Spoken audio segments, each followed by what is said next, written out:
All right, in this video I want to introduce you to the new phrasing module. As you can see here, it looks a little bit different than the old one, and I'm going to show you in just a minute how it works. But first, let me point out a few things. First, you'll note that the relationship labels are right next to the phrases, which makes it easier to see the connection there and how each phrase is functioning. You can also see that the verse numbers and letters are also right next to the phrases. This is important for a couple reasons. One is that sometimes when you have a second version, or a third and fourth in the case of this new module, up, you will have different versification schemes at work. So this is particularly true of the Psalms for Hebrew and English. They're usually off by a verse, and so by having those verse numbers and letters right next to the to the phrases themselves, we can have the proper versification for each version. It's also important because, as I will show you shortly, this new module allows you to compare two different passages next to each other. And of course, in that case, they're going to have two different sets of versification. You can certainly note that there's a fresh look and color scheme that fits better with the Biblearc app as a whole. The editing mode is also a lot less invasive. Hardly anything changes when I go into editing mode, and so you see now handles instead of letters, verse letters. You see an options icon next to this heading, and that's about it. And so it's nicer to look at, and we also don't have that big palette that would pop up in editing mode on the legacy phrasing module. To go in and out of editing mode, just use the spacebar. It's a really important shortcut to know. In terms of how to do things, there are basically three different ways to do so in the new module. One would be by clicking on a handle, either moving it or opening its options with a second click, or by clicking on a word, seeing its options, or by highlighting some text and seeing the options related to that. I should note that on a touch device, the clicking a word and selecting text, those are the same, but for the handle options, you would actually press and hold, do that long tap, and that will bring up the handle options. All right, let's go ahead and show you how it works with verse 6 here, which I have not yet completed.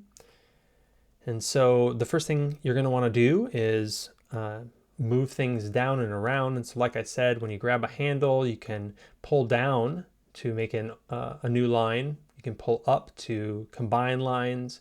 You'd pull over back and forth to indent. So I just want to pull it down one line to make some space.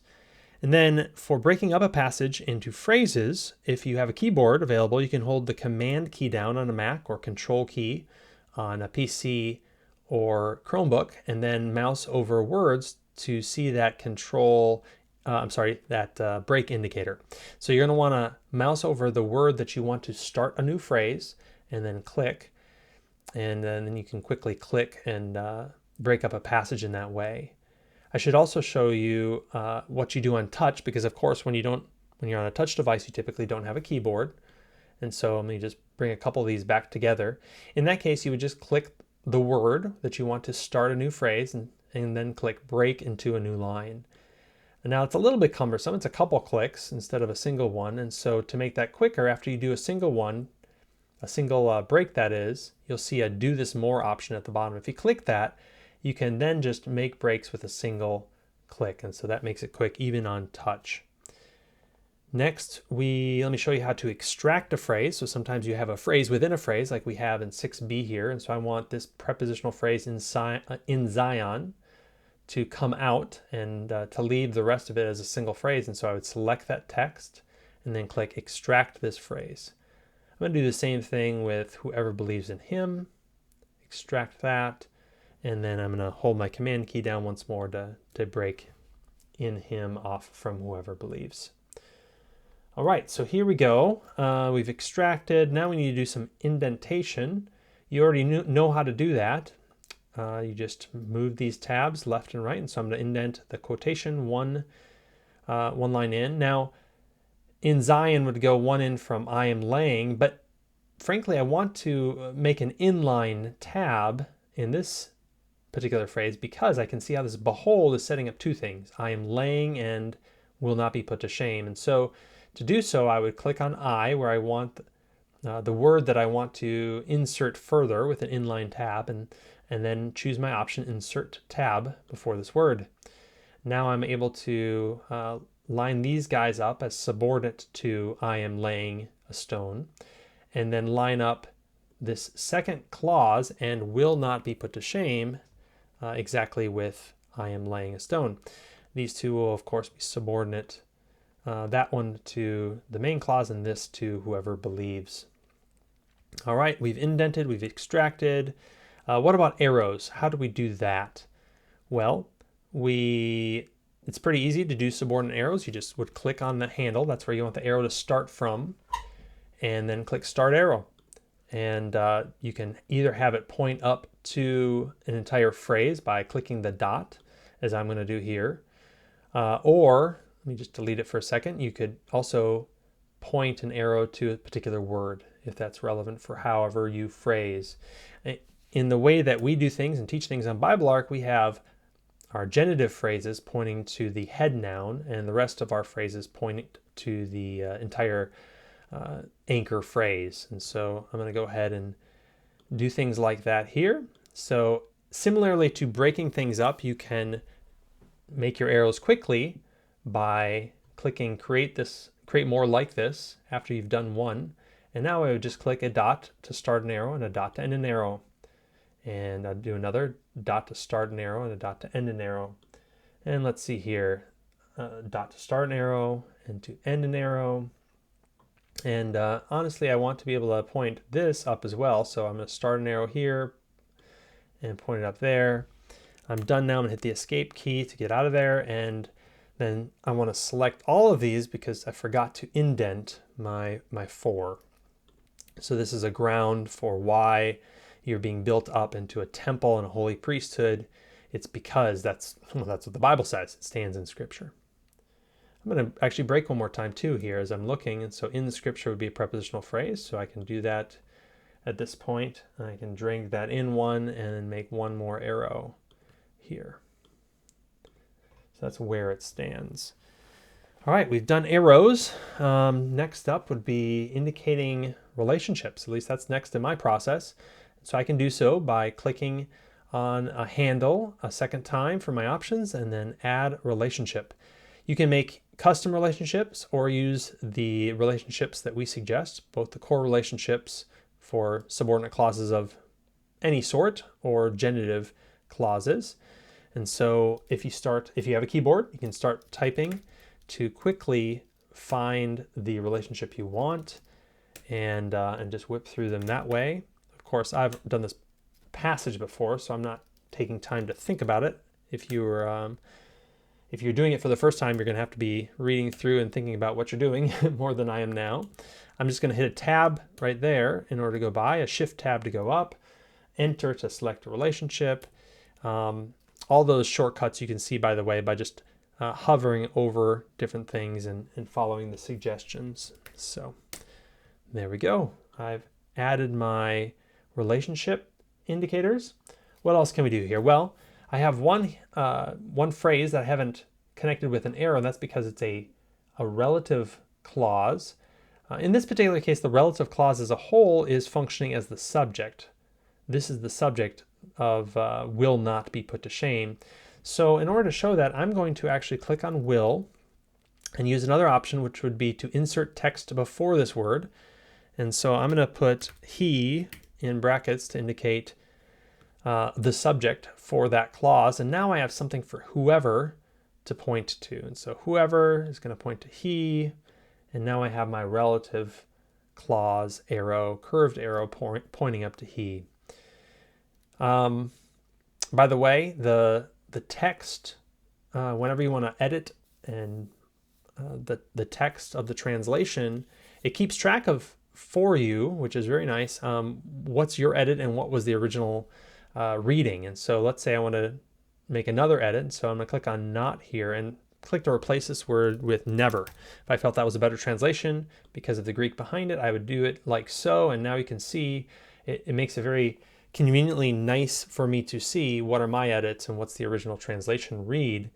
I can also add notes in anywhere, but I'm going to do one connected to this edit because the Greek behind this particular, let's see, I switch my keyboard, this particular word, not, is actually an umi, so it's a very strong combination, and therefore I think never is a better translation, so I'm going to go ahead and indicate that with my dot note. All right, we've done notes, we've done arrows.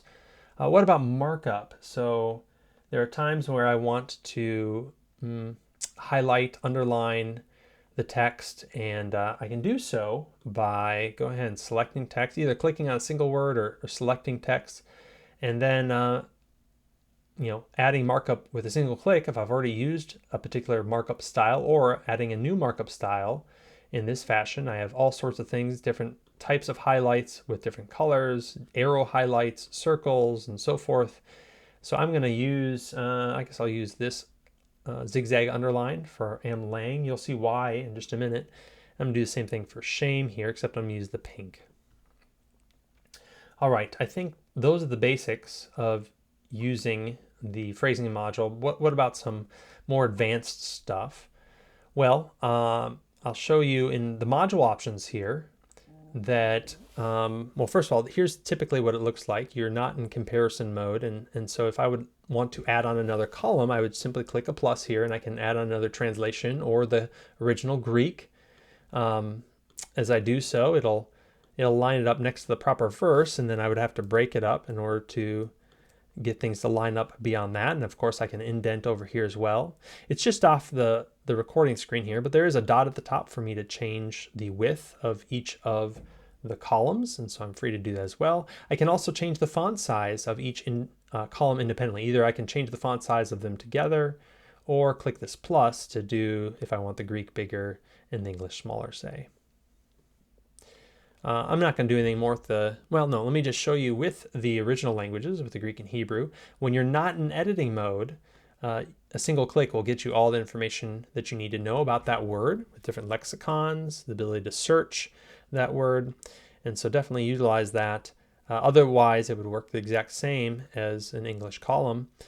I'm going to go ahead and hide this column for now. You can do so with the eye icon there. I can, instead of deleting it, if I want to come back to that, I just want to hide it for now. That's how I would do so.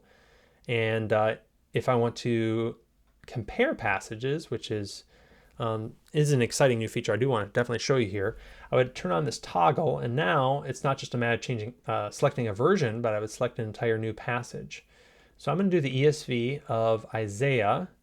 Where am I here? Isaiah chapter, let's see, 28 verse 16, because that's the verse being quoted in 1 Peter. So 28:16, here we go. And now you can see I have, I'm going to turn back in edit mode. I have verse 16. I need to line it up in the proper spot. So I'm going to drag it down until it lines up with verse 6.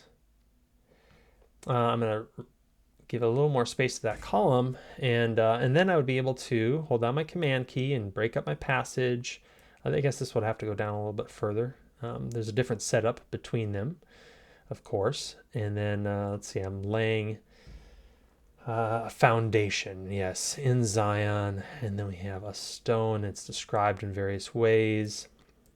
And then we have whoever believes will not be put to haste. Now, you can see here that the ordering differs between 1 Peter and Isaiah. No problem. As long as I'm within a single verse, I can select one handle and then hold down the shift key or the command key, select a second handle, and then if I open up the handle options, one option I will be presented is swap the order of these lines. And so I can do so that they line up with 1 Peter.